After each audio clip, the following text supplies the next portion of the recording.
Так, приехал поменять колесо, ну, резину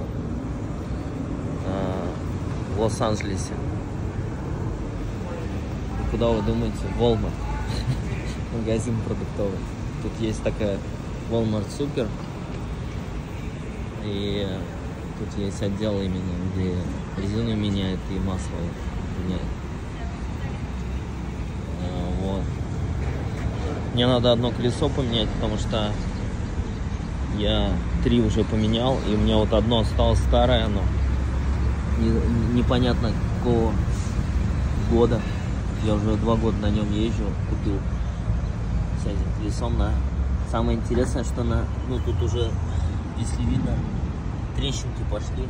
Я думаю, бахнет в самый неудобный момент. Думаю, поменять надо. И на нем написано Made in Indonesia.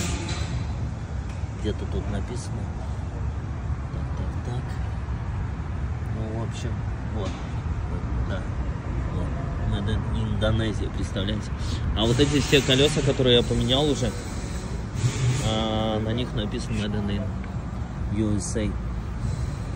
В общем, сейчас узнаем, сколько будет стоить одно колесо. Замена в Walmart. Продуктовом магазине. Вот загнали мою машину. Уже сняли колесо, меняют резину. Сказали за полчаса. Посмотрим. Все выглядит. Готово. Мне пришло смс. Машина готова. Сейчас я пойду забирать и оплачивать. Так, что?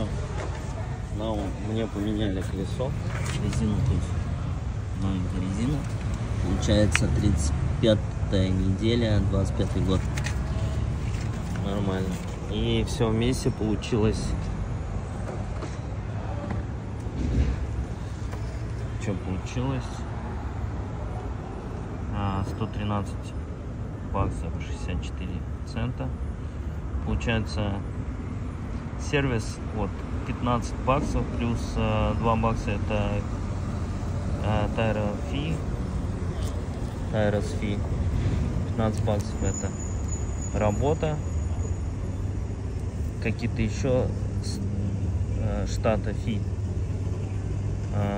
Получается, резина стоит 85 баксов 68 центов. Тотал получается 104,43 и плюс такса. Ну,